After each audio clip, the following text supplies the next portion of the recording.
ഈ കഥ ദുർഗാദേവിയെ കുറിച്ചാണ്. ഭർത്താവ് മരിച്ചതിന് ശേഷം അവരുടെ വീട്ടിലെ കാര്യങ്ങളെല്ലാം നോക്കി നടത്താൻ തുടങ്ങി. ദുർഗാദേവിക്ക് 3 ആൺകുട്ടികൾ ഉണ്ടായിരുന്നു: ഓം, ജയ്, ജഗദീഷ്. ഓം ഒരു പഠിത്തക്കാരനായിരുന്നു. വേദത്തിനെ കുറിച്ച് നല്ല വിവരം ഉണ്ടായിരുന്നു. ജയ് വ്യവസായം നടത്തുമായിരുന്നു. എന്നിട്ട് ജഗദീഷ് പാടത്ത് പണിയെടുക്കുമായിരുന്നു. അവൻ ദുർഗാദേവിയുടെ പാടത്തെല്ലാം കൃഷിപ്പണി എടുക്കുമായിരുന്നു. സമയമായപ്പോ ദുർഗാദേവി അവരുടെ 3 മക്കളെയും വിവാഹം നടത്തി. 3 മരുമകൾ ഉള്ളതുകൊണ്ട് വീട്ടില് എന്തെങ്കിലും ഒരു പ്രശ്നം എപ്പോഴും നടന്നുകൊണ്ടിരിക്കുമായിരുന്നു. പക്ഷേ ദുർഗാദേവി ആണെങ്കിലോ ഈ നടക്കുന്ന സംഭവം ഒന്നും കാര്യമായിട്ട് നോക്കാറില്ലായിരുന്നു. പക്ഷേ ഒരു ദിവസമാണെങ്കിലോ ഇവരുടെ പ്രശ്നം വളരെ വലുതായി വന്നു. ജഗദീഷിന്റെ ഭാര്യയാണെങ്കിലോ ജഗദീഷിന്റെ അടുത്തേക്ക് പോയി. ഈ വീട്ടിലെല്ലാരും കഴിക്കുന്നത് നിങ്ങൾ ഉണ്ടാക്കിയത് തന്നെയല്ലേ? അതെ. അപ്പോ നിങ്ങളുടെ അമ്മയോട് അതിനുള്ള കണക്ക് ചോദ്യര്. എല്ലാവരും അവരവരുടെ കാര്യം നോക്കി നടത്തട്ടെ, എന്നാലല്ലേ നിങ്ങൾ ചെയ്യുന്നത് മനസ്സിലാകൂ. ജഗദീഷ് അയാളുടെ ഭാര്യയെ ഒരുപാട് പറഞ്ഞു മനസ്സിലാക്കിക്കാൻ നോക്കി. പക്ഷേ അവര് സമ്മതിച്ചില്ല. അവസാനം ജഗദീഷ് അവന്റെ അമ്മയുടെ അടുത്ത് എത്തി. അമ്മേ, ഡെയിലി ഈ പ്രശ്നം കാരണം എനിക്ക് തലവേദന എടുക്കുന്നുണ്ട്. അതുകൊണ്ട് നിങ്ങൾ എന്താ ചെയ്യുന്നതെന്ന് വെച്ചാൽ ഈ മൊത്തം സ്വത്തും വീതിച്ച് തന്നേക്ക്. അതെ അതെ, അതാണ് ശരി. എനിക്കും അതാ ശരിയെന്ന് തോന്നുന്നേ. ദുർഗാദേവി 3 പേരെയും ശ്രദ്ധിച്ചു നോക്കി. എന്നിട്ട് പറഞ്ഞു, ശരി, നിങ്ങളൊക്കെ ഇഷ്ടം ഇതാണെങ്കിൽ നമുക്ക് സ്വത്തെല്ലാം പിരിക്കാം. പക്ഷേ അതിനു മുമ്പേ എന്റെ ഒരു ആഗ്രഹമുണ്ട്. നമ്മുടെ കുടുംബം എല്ലാം തീർത്ഥയാത്രയ്ക്ക് പോയി ഗംഗാ ഘാട്ടില് ഒന്ന് കുളിച്ചു മുങ്ങണം. തിരിച്ചു വന്നതിന് ശേഷം ഞാൻ സ്വത്തെല്ലാം പിരിച്ചു തരാം. ഇതിന് 3 പേരും സമ്മതം പറഞ്ഞു. കുറച്ച് ദിവസങ്ങൾക്ക് ശേഷം അവര് തീർത്ഥയാത്രയ്ക്ക് പുറപ്പെട്ടു. ഓം ചേർത്ത് വെച്ച പണമെല്ലാം അമ്മയുടെ കൈ കൊടുത്തു. 2 ദിവസത്തെ യാത്രയ്ക്ക് ശേഷം അവര് അമ്പലത്തിലെത്തി. എല്ലാവരും ദൈവത്തിന് മുമ്പിൽ പ്രാർത്ഥിച്ചു. അതിനുശേഷം എല്ലാവരും ഗംഗാഘാട്ടില് മുങ്ങാൻ ഇറങ്ങി. ഗംഗയിൽ കുളിക്കാൻ ഇറങ്ങിയ ദുർഗാദേവി കയ്യിലിരുന്ന പണമെല്ലാം ഗംഗയ്ക്കകത്ത് അവര് ഒഴുക്കി വിട്ടു. കുളിച്ചിറങ്ങിയ എല്ലാവരും അതിന്റെ തീരത്ത് വന്നിരുന്നു. നമ്മുടെ യാത്രയൊക്കെ ഭംഗിയായിട്ട് അവസാനിച്ചു. അങ്ങനെ തന്നെ പോയി ഗംഗയിലൊന്ന് മുങ്ങി കുളിച്ചിട്ട് പോവാം. എന്നിട്ട് വീട്ടിലേക്ക് പോയി സ്വത്ത് വീതം വെക്കാം. ആ വാ, നമുക്ക് പുറപ്പെടാം. പക്ഷേ എന്തു പറ്റിയമ്മേ? കയ്യിലിരുന്ന കാശ് എവിടെ പോയി? അത് നിങ്ങളുടെ കയ്യിലായിരുന്നല്ലോ. ആ, എന്റെ കയ്യിൽ തന്നെ ഉണ്ടായിരുന്നു. പക്ഷേ അതിപ്പോ എവിടെ പോയി? ഒരുപക്ഷെ ഗംഗാനദിയിൽ ഒഴുകി പോയിട്ടുണ്ടാവും. അതിന് നമ്മൾ എന്ത് ചെയ്യും? നമ്മുടെ കയ്യിൽ പണമില്ലല്ലോ. ഇനി നമ്മൾ എങ്ങനെ തിരിച്ചു വീട്ടിൽ പോന്നേ? നിങ്ങൾ പേടിക്കണ്ട, എനിക്ക് 3 ആൺകുട്ടികളാണുള്ളത്. അവരെന്തെങ്കിലും വഴി കണ്ടുപിടിക്കും. ഓം, ജയ്, ജഗദീഷ്, ഞങ്ങൾ എല്ലാവരും നിങ്ങൾക്ക് വേണ്ടി ഇവിടെ തന്നെ കാത്തിരിക്കാം. പോകൂ, പോയിട്ട് എങ്ങനെയെങ്കിലും പണം ഉണ്ടാക്ക്. ശരിയമ്മേ. 3 പേരും ഓരോ വഴിയിലൂടെയാണ് പോയത്. ഓം ഒരു ഗ്രാമത്തിലെത്തി. അവിടെ ഒരാള് കരയുമായിരുന്നു. എന്തുപറ്റി? എന്റെ അച്ഛൻ ഞങ്ങളുടെ സ്വത്തെല്ലാം 4 പേർക്കും വീതം വെച്ച് കൊടുത്തു. പക്ഷെ ഒരു പൂച്ച മാത്രം ബാക്കി വന്നു. അപ്പൊ നമ്മുടെ നേതാവ് എന്താ പറഞ്ഞെന്ന് വെച്ചാൽ ആ പൂച്ചയുടെ 4 കാലും വീതിച്ചെടുക്കാൻ പറഞ്ഞു. 2 ദിവസം കഴിഞ്ഞ് ആ പൂച്ചയുടെ ഒരു കാലിന് എന്തോ മുറിവ് പറ്റി. അതിന് ഞാൻ പോയി ഒരു തുണി കെട്ടിക്കൊടുത്തു. ആ തുണിയിലേക്ക് തീ കത്തിപ്പിടിച്ചു. എന്നിട്ട് ആ പൂച്ച ഓടിപ്പോയി അവിടെയുള്ള വീടെല്ലാം അങ്ങ് കത്തിച്ചു കളഞ്ഞു. ഇതിങ്ങനെ സംഭവിച്ചതിന് എല്ലാരും എന്നോടാണ് നഷ്ടപരിഹാരം ചോദിക്കുന്നത്. ഞാനിപ്പോ എന്താ ചെയ്യണ്ടേ പറയൂ. നിങ്ങളുടെ ഈ പ്രോബ്ലം ഞാൻ സോൾവ് ചെയ്ത് തരികയാണെങ്കിൽ എനിക്ക് തിരികെ എന്ത് ചെയ്തു തരും? എന്റെ കൈവശം 4 കാളവണ്ടിയുണ്ട്. അതിൽ 2 കാളവണ്ടി നിങ്ങൾക്ക് തന്നേക്കാം. അപ്പൊ നീ ഒരു കാര്യം ചെയ്യ്, നിന്റെ അനിയന്മാരെയും നിന്റെ നാട്ടിലുള്ള എല്ലാ ആൾക്കാരെയും ഇങ്ങോട്ടേക്ക് കൊണ്ടുപോവാ. ഗ്രാമത്തിലെ ആൾക്കാരെല്ലാവരും ഒരു മരത്തിന്റെ അടിയിൽ കൂടി നിൽക്കുമായിരുന്നു.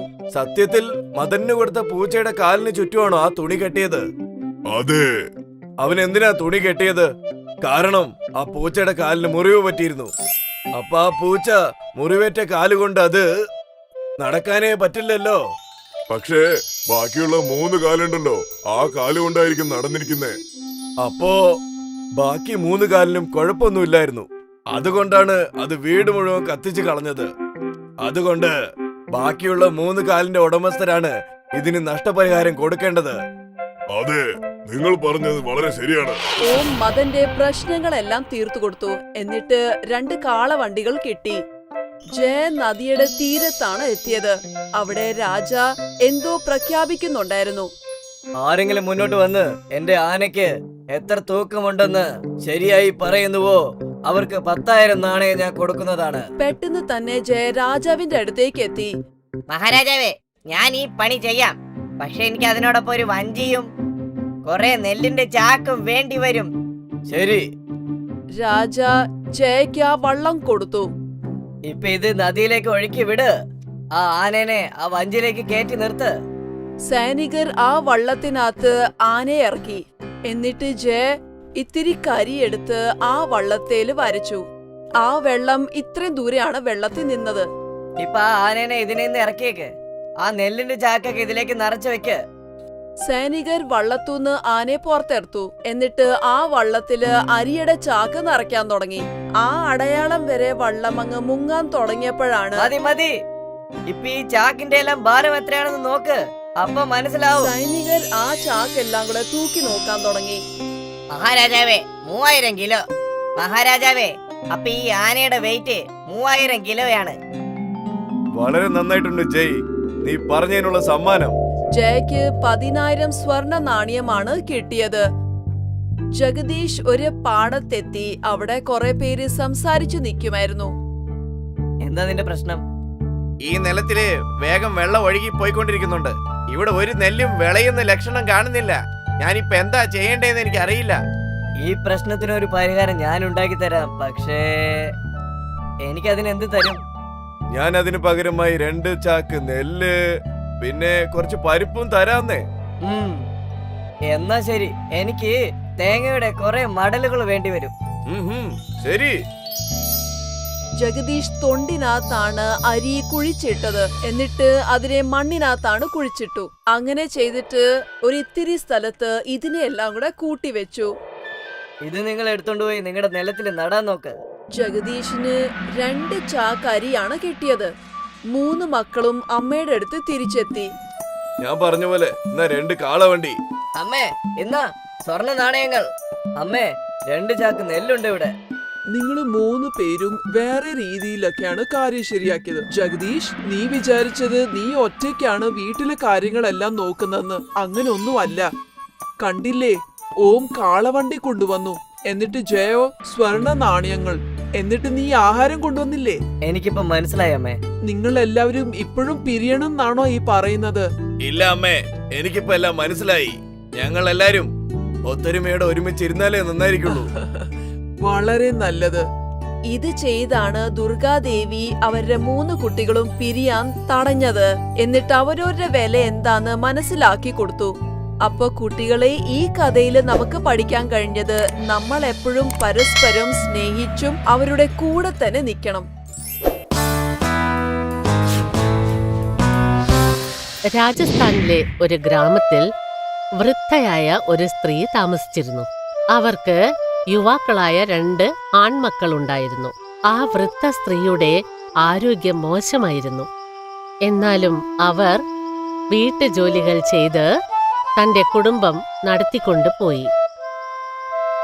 2 ആൺകുട്ടികളും ജോലി തേടി വളരെ ദൂരത്തേക്ക് പോയി. എന്നാലും അവർക്ക് ഇതുവരെ ഒരു ജോലിയും കിട്ടിയില്ല.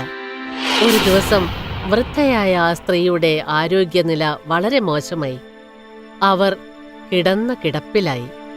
കുറച്ചു ദിവസം കഴിഞ്ഞപ്പോൾ ആ വൃദ്ധ സ്ത്രീ മരിച്ചുപോയി. ഇപ്പോൾ ആ 2 ആൺകുട്ടികളും ആരുമില്ലാത്തവരായി.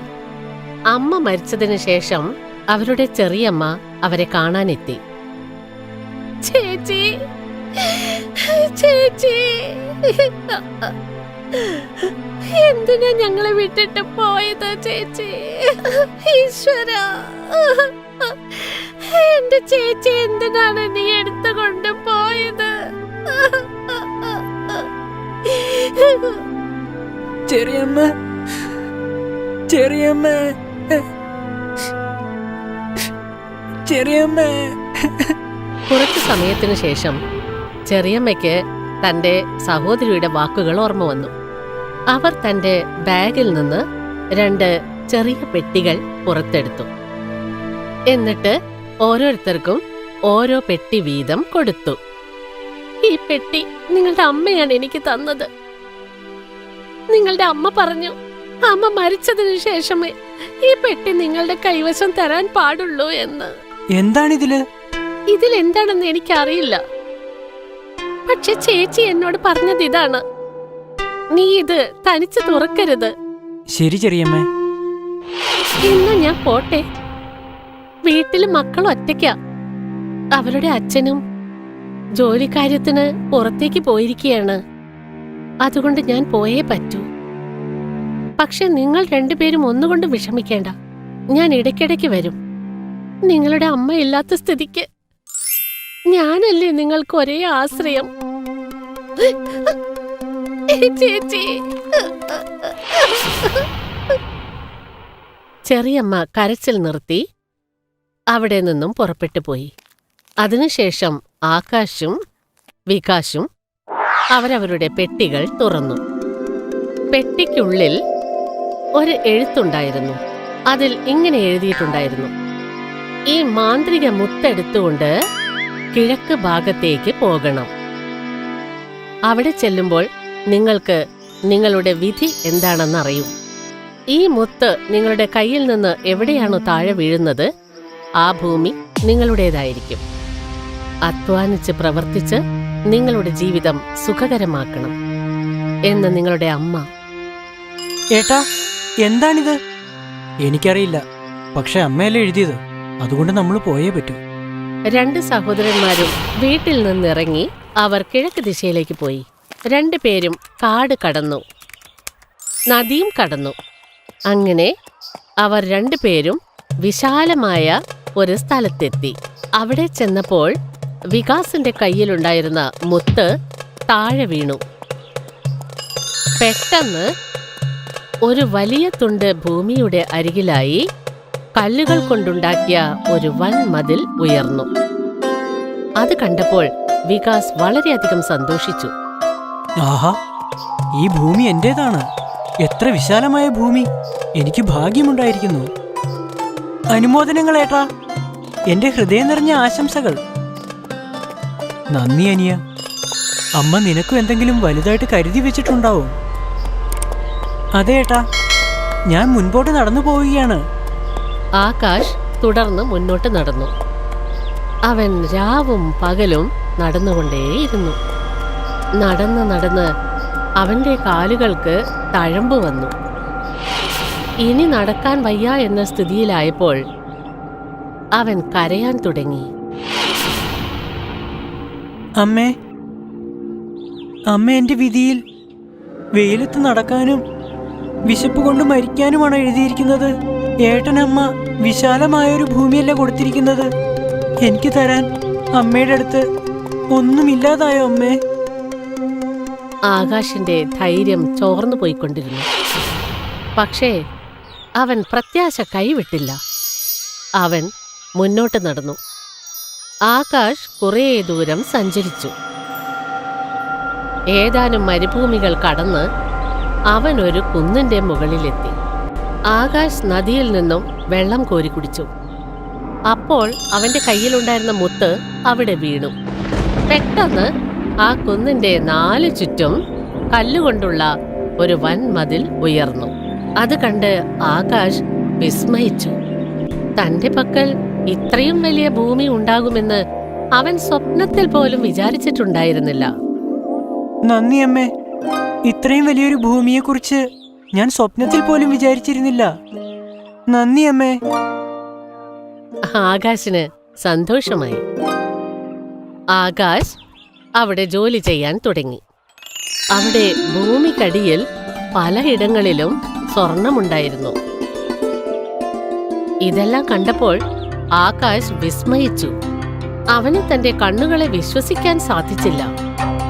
തന്റെ ഭൂമിയിൽ നിന്നും കിട്ടിയ ഏതാനും സ്വർണം എടുത്ത് ആകാശ് മാർക്കറ്റിലെത്തി. അവിടെ വെച്ച് അവൻ തന്റെ ജ്യേഷ്ഠൻ വികാസിനെ കണ്ടു. അനിയ, നീ ഇവിടെ? അതെ ഏട്ടാ, ആ മുത്തുകൊണ്ട് ഞാൻ എത്രയോ ദിവസം വിശന്ന് ദാഹിച്ച് നടന്നുകൊണ്ടേയിരുന്നു. ഞാൻ കുറേ മരുഭൂമികൾ കടന്നുപോയി. ഒടുവിൽ ഒരു വലിയ കുന്നിന്റെ അടുത്തെത്തി. അവിടെ വെച്ച് എന്റെ മുത്ത് താഴെ വീണു. ആ കുന്ന് മുഴുവനും എന്റേതായി. ഞാൻ ആ കുന്ന് കിളച്ചപ്പോൾ എനിക്ക് പല സ്ഥലങ്ങളിൽ നിന്നും സ്വർണം കിട്ടി. സ്വർണമോ? എന്താണിത്? അതുകൊണ്ടാണ് പറയുന്നത് അനിയ, വൈകി വന്നാലും ഭാഗ്യം വഴിയിൽ തങ്ങില്ലെന്ന്. വളരെ കഷ്ടപ്പെട്ടാണ് നിനക്കൊരു ഭൂമി കിട്ടിയത്. അത് നിനക്ക് സ്വർണമാണ് തന്നിരിക്കുന്നത്. അതെ ഏട്ടാ, അമ്മയുടെ അനുഗ്രഹം കൊണ്ടാണ് എനിക്കിതെല്ലാം ചെയ്യാൻ സാധിച്ചത്. നന്ദി അമ്മേ. രണ്ട് സഹോദരന്മാരും വളരെയധികം സന്തോഷിച്ചു. വീണ്ടും ഒരിക്കൽ കൂടി രണ്ട് സഹോദരന്മാരും ഒരുമിച്ച് ജീവിക്കാൻ ആരംഭിച്ചു. അങ്ങനെ രണ്ടുപേരുടെയും ജീവിതം വളരെ സുഖകരമായി. അതുകൊണ്ടാണ് പറയുന്നത്, അധ്വാനത്തിന്റെ ഫലം സ്വാദിഷ്ടമായിരിക്കുമെന്ന്. ഹായ്, ഞാൻ ഷൈനി. നിങ്ങൾക്ക് ഈ കഥ ഇഷ്ടപ്പെട്ടെങ്കിൽ തീർച്ചയായും ഷെയർ ചെയ്യണം. കൂട്ടുകാരോട് പറയാനും സബ്സ്ക്രൈബ് ചെയ്യാനും മറക്കല്ലേ.